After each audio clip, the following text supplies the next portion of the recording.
మహిళలకు సంబంధించినటువంటి 33% reservation bill పెట్టబోతా ఉంది బీజేపీ పార్టీ. ఇక దానిలో కూడా బీసీ రిజర్వేషన్లను అమలు చేయాలంటూ మహిళా నేతలైతే చాలా వరకు భీష్మించుకు మాట్లాడుతున్నటువంటి సందర్భం. మనతో పాటుగా మాట్లాడడానికి కాంగ్రెస్ పార్టీ సీనియర్ నాయకురాలు ఇందిరా శోభన్ ఉన్నారు.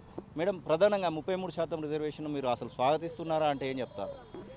33% స్వాగతిస్తాము, కానీ బీసీల సబ్కోటా లేకుండా అది ఉన్నా కూడా ప్రయోజనం లేదు అన్నది నా యొక్క ఉద్దేశం. ఎందుకంటే ఆ వర్గాల నుంచి వచ్చినటువంటి మాలాంటి వాళ్ళము 20 పబ్లిక్ ప్రొఫైల్లో ఉన్నాము. ఈ రోజు వరకు మాకు రాలేదు అని అంటే మేము దయాదాక్షిణ మీద ఆధారపడే పరిస్థితి ఉన్నది. కాబట్టి చట్టసభల్లో ఇవాళ అవకాశం రావాలంటే చట్టబద్ధతగా మాకు రావాల్సిన కోటా వాటా మాకు ఇవ్వాలని మేము డిమాండ్ చేస్తున్నాం.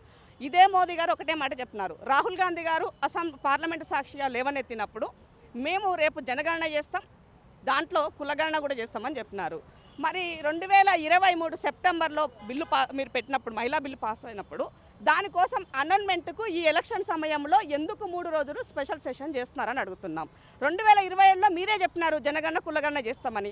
జనగణన కులగణన 6 నెలల్లో అయిపోతే ఆటోమేటిక్గా నా లెక్క తేలుతుంది, నా వాటా నాకు వస్తుంది.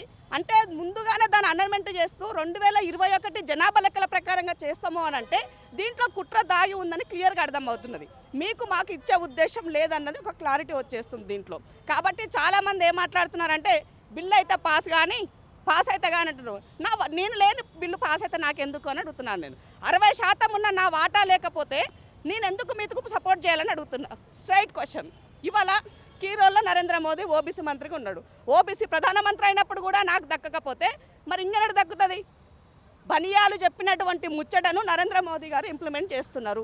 చాలా క్లారిటీగా ఓబీసీల కోటా లేకుండానే బిల్లు ముందుకెళ్ళబోతుందని సుస్పష్టం అవుతుంది. కాబట్టే ఖర్గే గారు పదే ఇదే విషయం చెప్తున్నారు. ఓబీసీ కోటాతో ఇవ్వాలి అని ఈ రాష్ట్రం నుంచి ముఖ్యమంత్రి సిడబ్ల్యూసీ మీటింగ్కి వెళ్ళిన రోజు కూడా ఇదే విషయం చెప్పారు. కాబట్టి దేశంలో ఉన్నటువంటి అన్ని పార్టీల వాళ్ళు ఇది కోరుకుంటున్నారు, ఒక్క బనియాలు తప్ప. కాబట్టి నేను ఒకటే డిమాండ్ చేస్తున్నా, ఈ రాష్ట్రంలో ఈ దేశంలో మా వాటా మాకు ఇవ్వండి. ఇవ్వకపోతే ఆడబిడ్డల చేతిలో ఆగమవుతారన్నది ముమ్మాటికి వాస్తవం. రెండో విషయం ఏంటంటే, నువ్వు ఇన్ని రోజులు ఆపడానికి 29లో అమలు చేస్తామని చెప్పేదానికి 2023 సెప్టెంబర్లో బిల్లు పెట్టి మళ్ళీ ఇవాళ 2011 జనాభా లెక్కల ప్రకారంగా చేస్తామని అనుకున్నప్పుడు మరి ఆ రోజు ఎందుకు పెట్టినారు? ఆ రోజు నుంచి అమలు అవుతుందని అంటే మాలాంటి వాళ్ళకి అవకాశం దక్కేది కదా. రాలేదంటే అర్థం. ఇవాళ గీతా ముఖర్జీ గారు 15 మందితో కూర్చున్న కమిటీ కూడా సిఫారసు చేసింది, బీసీలకి 100% అప్రాప్రియేట్గా వాళ్ళకి అవకాశం ఇవ్వాలి అని చెప్పి ఆ కమిటీ కూడా సిఫారసు చేసింది. పరిగణలోకి తీసుకోమని అడుగుతున్నాం మేము. ఇవాళ నువ్వేదో ఉద్ధరించినట్టుగా ఈ దేశంలో ఆనాడు బిల్లు ఎందుకు వెళ్ళిపోయిందంటే కాంగ్రెస్ పార్టీ పెట్టినాడు. మా కోటా మా వాటా లేకుండా ఎవరో వచ్చేదానికోసం ఎందుకు ఈ మహిళా బిల్లు అని కదా చింపింది ప్రతులు ఆ రోజు.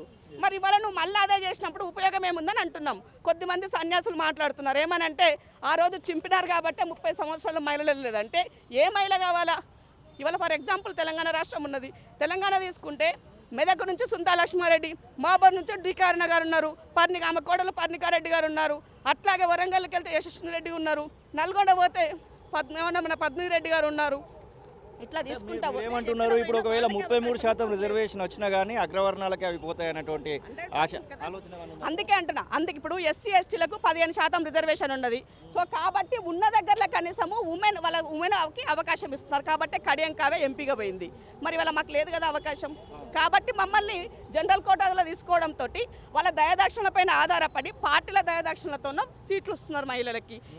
ఏ పార్టీలో అన్ని పార్టీలు అదే ఉన్నది మహిళలకు సంబంధించి. కాబట్టి వీళ్ళు వాళ్ళు అని కాదు, నాకు చట్టబద్ధత రావాల్సిన వాటా నాకు ఇవ్వండి. ఆ వాటా కోసమే మా పోరాటం. ఇవాళ చేయకపోతే నరేంద్ర మోదీ గారు పక్క రాష్ట్రంలో తమిళనాడులో ఎలక్షన్ ఉన్నాయని పూలేసి ఏదో చెప్పి మాట్లాడుతున్నాడు, బీసీ ముఖ్యమంత్రి అవుతాడేమని.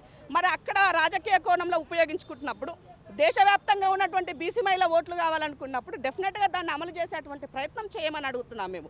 చేయకపోతే నరేంద్ర మోదీ గారు దేశ చరిత్రలో బీసీల ద్రోహిగా మిగిలిపోతారు. ఖచ్చితంగా ఇది ఇంప్లిమెంట్ చేయాలని చెప్పేసి బీజేపీ యోచిస్తూ ఉంది. ఒకవేళ ఇంప్లిమెంటేషన్ చేస్తే నెక్స్ట్ మీ యొక్క కార్యాచరణ ఎట్లా ఉంటుంది? అట్లాగే యాస్టీగా చేస్తే డెఫినెట్గా దేశవ్యాప్తంగా ఉన్నటువంటి బీసీలో ఉన్నటువంటి మహిళలందరినీ కూడా ఏకం చేస్తాం, చైతన్యం చేస్తాం.